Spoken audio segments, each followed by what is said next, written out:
Welcome back to the shop, everybody. Work day is over. I'm finished with all that car stuff. Now it's time to get into the fun stuff, the toys, the man toys, the women toys, the gats. So, want to take time. I want to introduce a special guest I have with me today. This is Caden. Caden's helped me out on this video. Hello, Internet. Chris, thanks for having me on. I really appreciate it. That's no problem. Glad to have you. So, as time's going on, I'm doing these unboxing videos. Almost everybody that's ordered a gun or brought a gun in down here, I've asked, "Hey, you want to be part of my video?" A few weeks ago, this guy was down here, got a gun in for him. I mentioned it to him, and he said he would love to. So that is awesome. Well, let's get this show started. So we have something very special going on today. So let me spin it around, get it out of the box. I'm not a fan of Derringers by any means. I actually had one down here a few weeks ago and sold it. Was glad to sell it. To me, Derringers are more of a novelty item than they are any kind of defensive weapon. That's just my take on Derringers. But this Derringer, this one is extra special. Love it. So what we have here, we have the Cop 357 38 special, and you notice this one has 4 barrels. That's right. It's not a single shot, not a double shot. We have a 4-shot Derringer chambered in the almighty 357 or 38 special. And let Caden tell you guys some interesting facts about this gun. Thanks, Chris. So again, this is a COP or a COP 357 Magnum. COP is actually an acronym. It stands for Compact Off-Duty Pistol. This was a design by a man named Robert Hilberg. It was designed in the early 1980s, somewhere around 1980, 1981. They went into production for a few short years. They were in production by COP Inc., the namesake of this gun right here. They were in production by COP from 1983 to 1989. And then briefly before production ended in 1990, they were manufactured by American Derringer. And so they were not on the market for all that long, 7 short years. That's pretty short for a gun. About Robert Hilberg, though, he really loved these multi-barrel designs. I'm going to throw some pictures up for you to look at here. He loved the multi-barrel designs. He designed the Liberator shotgun. He also designed, I think it was the Colt Defender shotgun with 8 barrels. The Liberator was a 4-barrel shotgun. If you know of Robert Hilberg, you probably know him for his design of the Whitney Wolverine 22 pistol. Maybe I'll throw a picture in here for you to look at as well. It's like a 50s kind of looking space age gun. It's really cool. He had a lot of cool designs. He was a really influential designer. So again, this is a 4-barrel pistol, and I'd like to talk about why this thing was actually developed. The COP, Compact Off-Duty Pistol, COP being the name is not it's not a mistake. This was intended for a backup weapon for police officers, and so compared to the other guns of the day, they had 5 or 6 shot snub nose revolvers. This one is a little bit heavier than one of those, and it only has 4 shots. Chris, what did you think about this gun whenever we were reviewing it? So whenever we fire this gun, the one definite thing I can say about it, it has a trigger pull like a night in jail. It is long, it is dirty, it is rough. Um, Shot. This gun is so heavy, even with shooting 38 special. This gun it didn't really have that much recoil, but the trigger pull on this pistol, it's a mile long. And I think isn't that part of the safety feature having such a long trigger pull? Yep. So in the manual here, we actually have the original manual for this gun. And in the manual, if you go through and read it, it actually lists the long trigger pull as the sole safety feature of this gun. There is no external safety. There's not a thumb safety or a grip safety or something like that. The trigger pull is the main safety feature of this gun. The trigger pull is a mile long. And one thing I did notice in when shooting this was this recommended to shoot one-handed? Yes, so that's another good point. Again, in the manual, it specifically states that you should not use 2 hands when firing this. If Chris will demonstrate for me, whenever you put your second hand, your offhand on this gun, your finger ends up so close to the muzzle right here that it would be easy to get it slipped up in front of it there. And so the manual for this gun and the manufacturer recommend that you shoot it one-handed, which is a little bit abnormal. It is when you, especially when you're shooting a Derringer like this. And one thing about it, where this gun has a beefiness to it, it's got some weight. I figured out that shooting this gun in a fast session of four rounds, it actually, to me, I didn't notice the trigger pull, that long trigger pull. It wasn't as noticeable as opposed to taking my time and trying to use the sights inside it, because realistically, it's not anything you're not going to shoot 20 yards and hit your target. This is a real close action gun, and the sights are horrible. You can kind of walk the bullet into your target if you take your time, but this is a close action gun, and squeezing it real fast 4 times, it wasn't miserable. No, I agree with that. This gun definitely fires a lot better when you're trying to full auto it, Yeah, yeah, definitely. because This is a full auto. Shoot it fast, more pleasurable. definitely. So whenever you're actually trying to take your time and squeeze the trigger real gently like you normally do, the trigger pull is just so long and so heavy. I mean, if you ever shot a double action, single action revolver, the double action trigger pull on a revolver is somewhere around, like, depending on the company that makes them, they're usually around 8-10 pounds maybe. This one feels like it's 25. I mean, it's double that of any other double action revolver you may have shot. Yeah, yeah. This is like you said a couple of days ago when we were shooting. This is a gun you use to get someone off of you. If somebody's piled on top of you, laying the old knuckle sandwich to you, this is what you get them off and make them want to take a nap, want to lay down. That's what this is designed for. That's right. You're not going to be doing any kind of competition shooting. You're not going to buy this and run it in a 3 gun competition or You're not something going to like be that. Chris Kyle with this gun No, either. you're not going to be Chris Kyle with this gun. No, That's no, a good point. definitely not. This ain't a sniper pistol, none of that stuff. But one another thing about it, every time I pulled the trigger, I was grinning from ear to ear. You can't shoot this.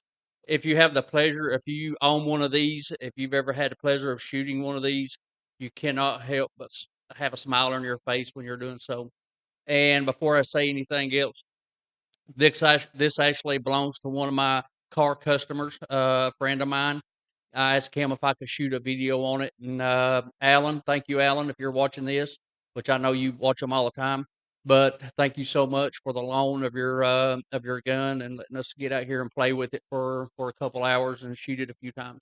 So I want to talk a little bit more about the commercial aspect of this gun. Why you don't really see that many of these around. This gun, compared to say a snub nose revolver, of course it only holds 4 shots, and with a snub nose revolver, you're usually looking at 5 or 6 shots that you get. So the capacity is kind of limited. The trigger pull, again, I can't hammer on that point enough. The trigger is terrible on this. It's not all that accurate. It'll keyhole rounds at 7 or 10 yards. I didn't see that myself. Chris and I didn't see that ourselves. No. But just from what I've read online, they're not especially accurate. Um, and with 357, some people would say that it has a hard recoil. I really don't think it's all that bad, just because the pistol is so heavy. Yeah. Even though it is small and you can only get about 2 fingers on the grip there. I think it shot okay for what it is. Like, like you said, it's kind of a get off me gun. Yeah. But Yeah. I agree 100%. Another thing about these, the price. If you are looking at this right now and you start doing your research, one thing you're going to come across is where these was made back in the 80s for a limited time, pretty much. These are pricey. These are very expensive. So if you want one of these, you're going to pay up for it. And they was two of my favorite movies. Everybody knows I love TV and film. This was in two of my favorite films. First film I thought of it was Bad Boys One, starring Will Smith and Martin Lawrence. The bad guy at the end, he pulls this out, and of course he gets unalived by our two cop heroes. And Caden, when he come over, he did some research on it, and he said, "Hey, this is in." Blade Runner, the 1982 movie Blade Runner. That's right. Super awesome. That made me love it that much more. Blade Runner gun. It is a cool gun. Again, these weren't really well received back in the 80s when they were being manufactured, for all the reasons that we've stated before. This gun is kind of a solution in search of a problem. Uh, is it the correct size for an ankle gun? Yeah, it's great, but it's heavier than most snub nose revolvers, and again, the limited capacity is really limiting. I would rather have a snub nose revolver. I don't know about you if I was going to have to get in some kind of self defense situation, but I definitely, I couldn't do much running with this strapped to my ankle. I I feel mean, like I said, you can't appreciate the weight of this beauty until you've got it in your hands. This is as heavy as Caden. You brought out your 38 special. This is heavier than this 38 special of Hayden's here, Mhm. Caden's. Yeah. So this gun, they're going for a lot of money nowadays. If you go and look on Gunbroker, I could be wrong, Chris, but I think that just from what I saw the other day when I was researching this pistol, they're going for more than $1,300 in a lot of cases. And is it worth that? Maybe if you really like these things, they are really cool. The thing that Chris pointed out the other day is that this is a lot of fun to pull out of the safe every now and then and shoot, specifically because nobody else has one of these. If you've got one of these, you're going to be the only guy that you know that has one, and so it makes it unique. It's kind of a like Chris said earlier in the video. It's more of a novelty than anything. You're gonna be the coolest kid on the block.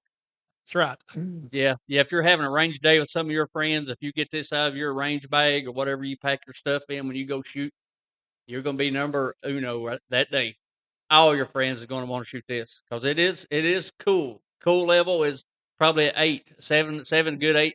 The cool level is that high with this because I'd never seen one until I saw this one. So pretty awesome. So that thing has got 4 barrels, Chris. How does it actually operate? How do you shoot 4 individual barrels there out of one? So we figured this out kind of trial and error.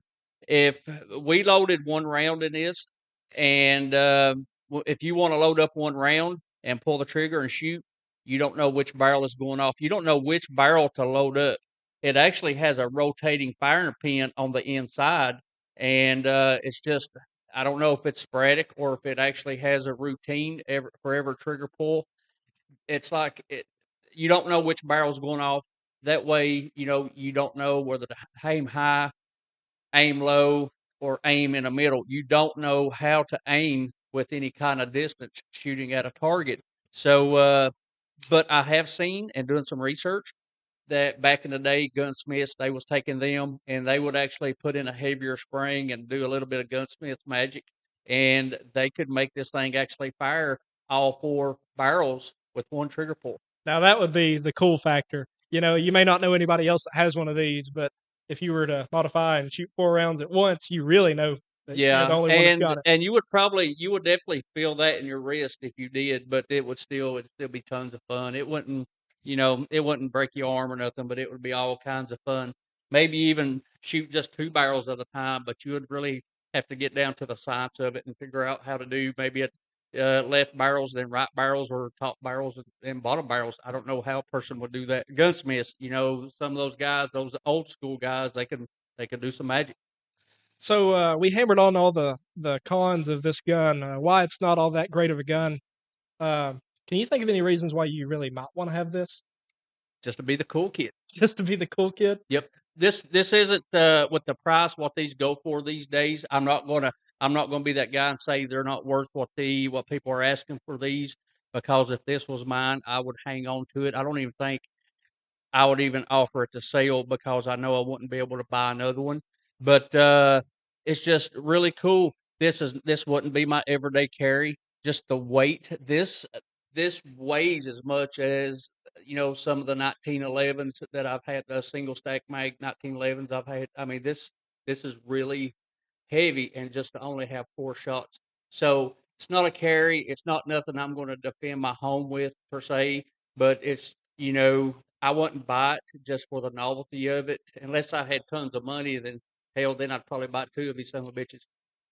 Now, I want to throw one more out there before we wrap up here, Chris. This gun, it may be expensive, um, but you can really feel that whenever you get it in your hands. Yep. These are made out of mostly milled components, and so whenever you feel it, when you buy when you buy a real quality product and you can feel the weight to it, this is definitely one of those. All 4 of these barrels here are milled out of one block, and so um, is it expensive? Yes. But from a materials perspective, it's made really well. I think they was rather expensive back when they sold new. I think they were too. I don't want to misstate how much they were back then. I can't really remember offhand, but they were going for a lot of money, probably 3 or 4 times what a snub nose revolver was back then. And It's a prime example of even back in the 80s when someone decides to build something, they actually overbuilt this. This damn thing's built like a tank. I mean, it is rock solid as far as a fit, finish, functionality. I rate that with a 10. Mhm. Maybe not practicality as far as carrying or defending your door. If this is all I had, don't get me wrong, I would definitely defend my door with this. But build quality, material, it feels 100%. It's legit. It feels like an expensive gun. I mean, it I really totally does. agree. I totally agree. Yeah, it's made really nice. Yep. Well, my friend Caden here, he's going to throw up. We shot this. We got plenty of footage of it. He's going to throw that up on the video. Like I said, thanks for watching. I think the channel's going, going a little bit further than what I expected in the beginning, and hope you guys enjoy the way it goes. Like always, thanks for watching, guys. You are live. Ready?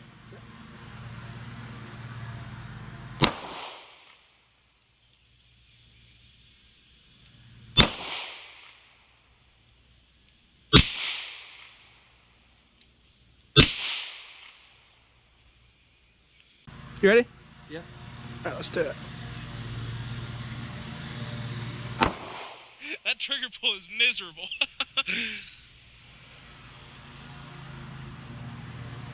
Alright, now let's try.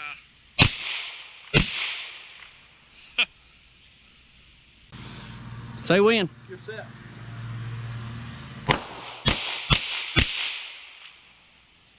All right, cool.